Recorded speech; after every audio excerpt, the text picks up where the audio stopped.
be pleased or dismayed. I had a stalker. So no need to introduce myself. Thank you very much, but I will apologise in advance because I will go more than 10 minutes. Okay, so just quickly I want to talk about the transition of TR4 management from government to industry, a little bit on our current status and future plans, focusing on surveillance, legislative tools, alternative crops, and also grower support ahead of schedule. This one. Okay, just lost the time I made up. Okay, the good news. Well, let's go back a step. We all know that TR4 is one of the most devastating banana diseases in the world and continues to be. We all know that it was a dark day back in 2015 when TR4 reared its ugly head in the Tully Valley. But the good news is that's 9 years ago. We've had 9 years effectively, bought time for the industry to get good, effective biosecurity measures in place. The good news is that after 9 years, there's still only 9 infested properties, 6 of which are commercially growing bananas. The good news is that the inoculant levels are still low. There's still only 200 plus plants. Now, given the planting rate of bananas is, what, 600 an acre, Cameron, something like that? That is really, really low. So that is the good news.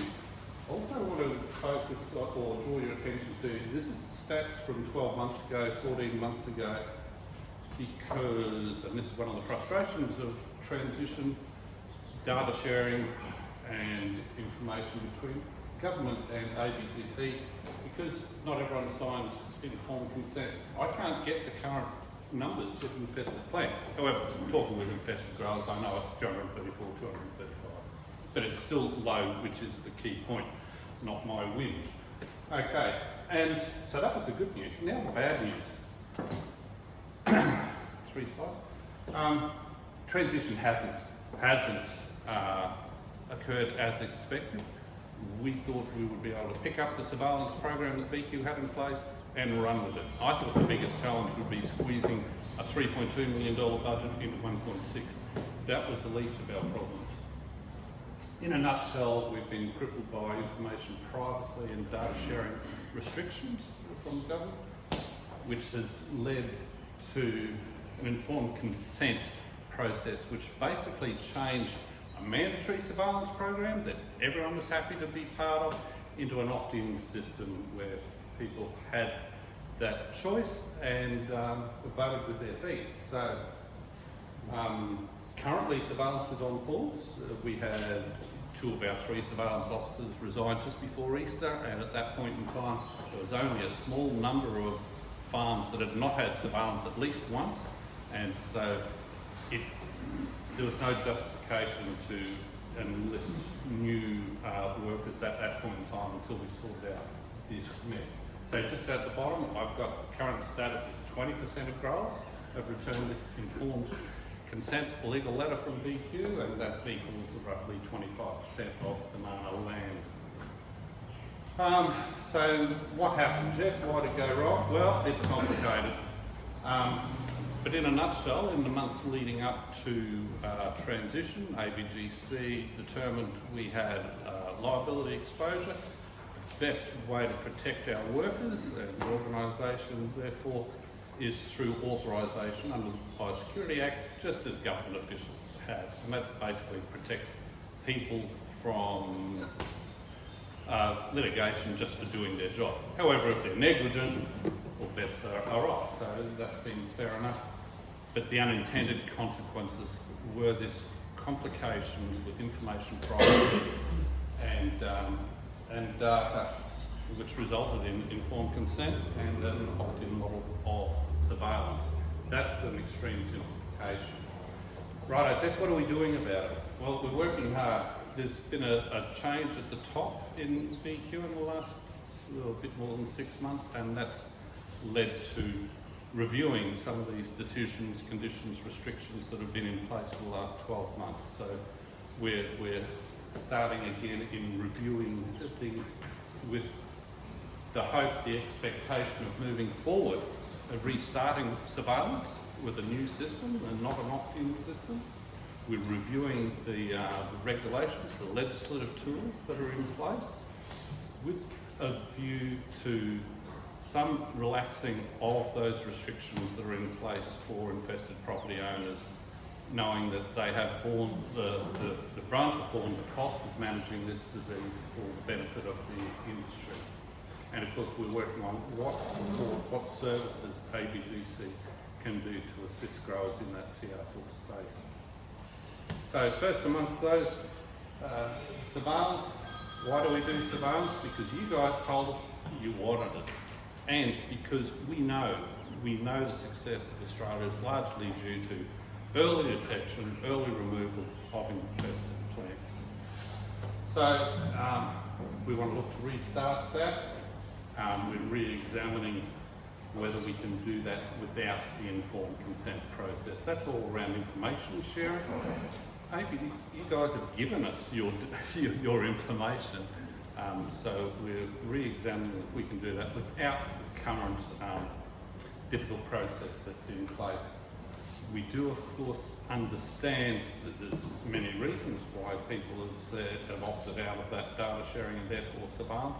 We understand that there's little incentive for self-reporting, for being part of surveillance, other than in terms of what restrictions are put on your farm. But the key thing, of course, is that early detection is essential for the long-term viability of your own farm, let alone for industry more widely. My God, there's 3 minutes to go. What have I done? Legislative tools. Really quickly, code of practice we put in place more than 12 months ago. We've got an amendment in place to reduce the destruction zone size, and this is all about enabling infested property owners to manage their own property more effectively, more efficiently. We've committed to an ongoing review of the code. BQ have agreed to review the restricted place notice where some of these onerous restrictions are currently in place, to lessen that disincentive that's currently there and some of the worst flow-on effects, such as devaluation of land when TR4 is detected. We're also looking to develop industry guidelines for working with TR4. This is probably the most controversial of the things that we're looking at, alternative crops. Maybe not everyone's aware, but you can grow alternative crops on TR4 infested land, but there is restrictions around that. The restrictions currently basically prohibit cane. We know that cane is the most viable option for growers in the Tully area, and so we are working with BQ to determine ways to enable that to occur, but to also manage that risk as much as possible. We know that it's very difficult to prevent soil movement from cane, but we're looking to put measures in place to reduce that as much as possible. Balance the risk and benefit, but behind it all, just knowing that having cane as an option for growers offers hope going forward and should limit that worst impact, which is devaluation of land and disincentive to do surveillance or to report infested plants. So that's an ongoing space, and I expect there's potential for backlash there because there is risk associated with it. What are we doing to help growers?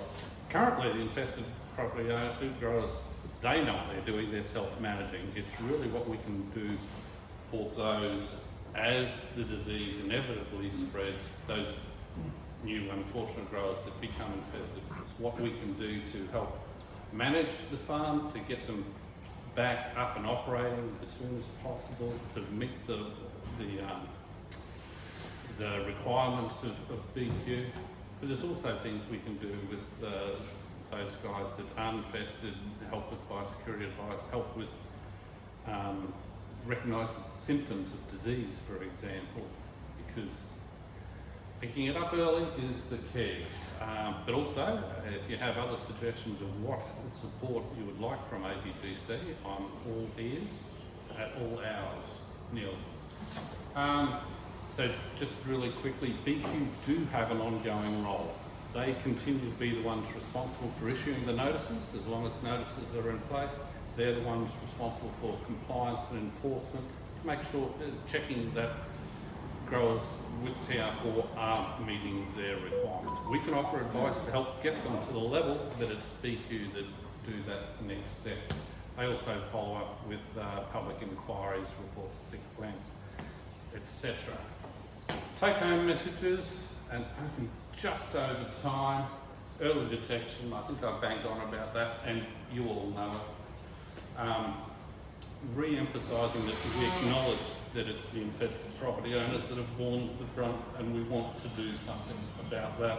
And we have an acknowledgement from BQ that it's time to do something about it. It's time to look beyond just managing the disease and look at it more holistically, and the whole economic impact of TR4 and alternative crops and restarting surveillance is where those focal points for us going forward are.